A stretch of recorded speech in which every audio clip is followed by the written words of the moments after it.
In my 6 years as a barista, you learn that most days are just muscle memory. It's a slow Tuesday. You're wiping counters. You're on autopilot. And then someone walks in and casually rewrites the laws of physics. That's what this job is. It's always just a normal day, until it isn't.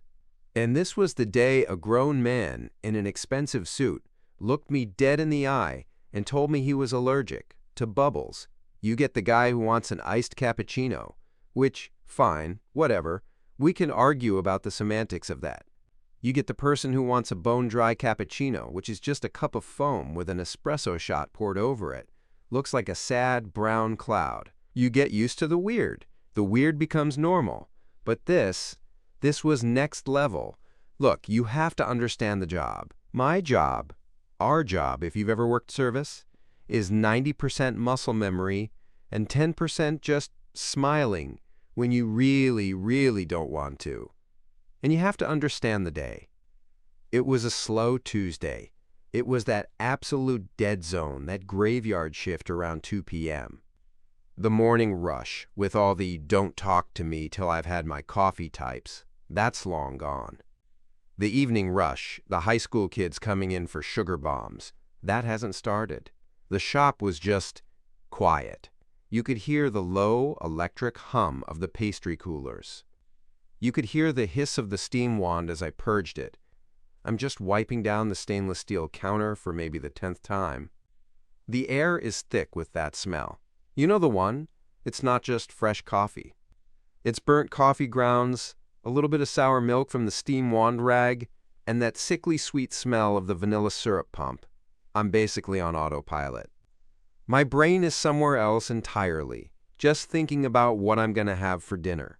I'm trying to get the condiment bar restocked. Lids, stirs, raw sugar, all that. And this guy walks in. He looked totally normal. Not just normal, but professional. Clean suit, nice briefcase, looked like he just walked out of a high-rise law office. He doesn't look like a guy who's about to break my brain. We'll call him Michael. Michael walks right up to the register. He doesn't even look at the menu board. That's usually a sign, right?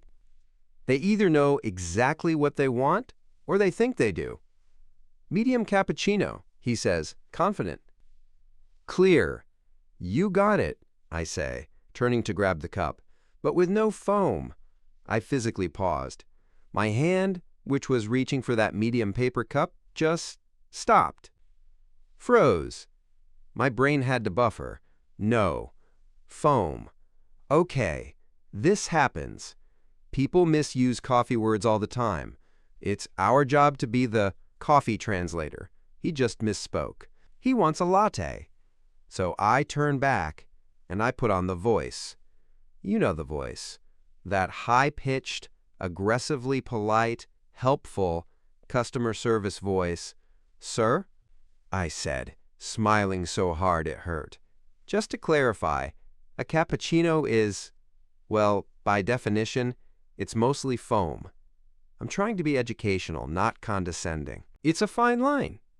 It's a very specific texture, I continued. It's a shot of espresso, a little bit of steamed milk, and then a lot of that thick, airy microfoam on top.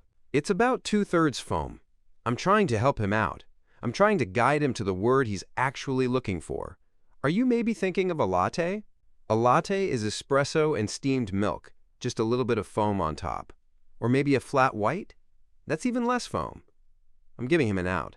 I'm giving him an easy, polite way to say, oh, right, a latte. That's what I meant. He just shakes his head. He looks at me like I'm the idiot, like I'm the one who doesn't understand coffee. And he says, no, I know what I want. I want a cappuccino, but I'm allergic to the bubbles. My brain just stalled. The hamster fell off the wheel.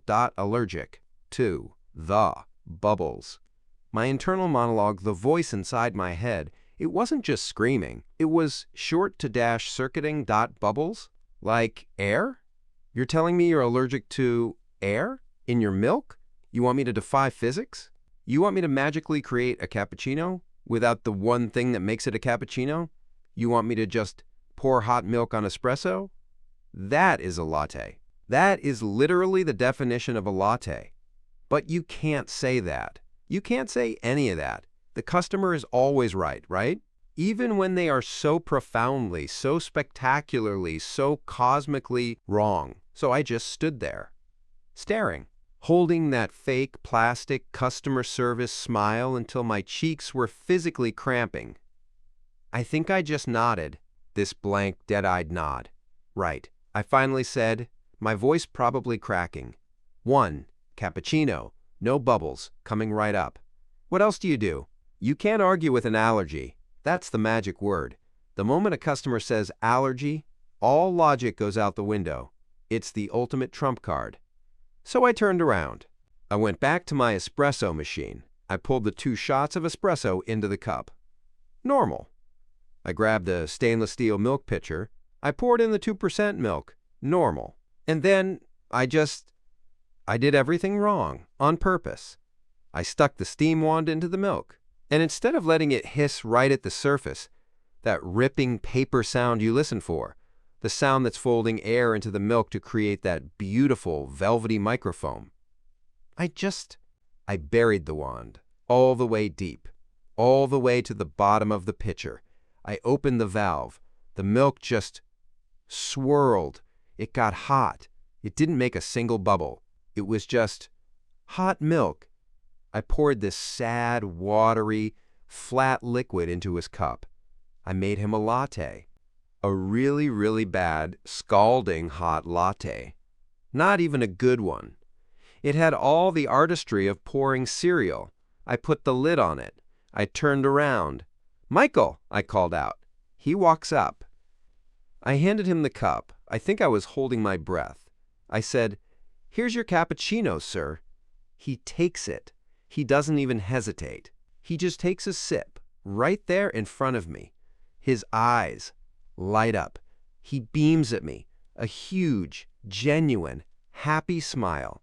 And he goes, "See? Perfect. That's the best cappuccino I've ever had." And he just turned around and walked out.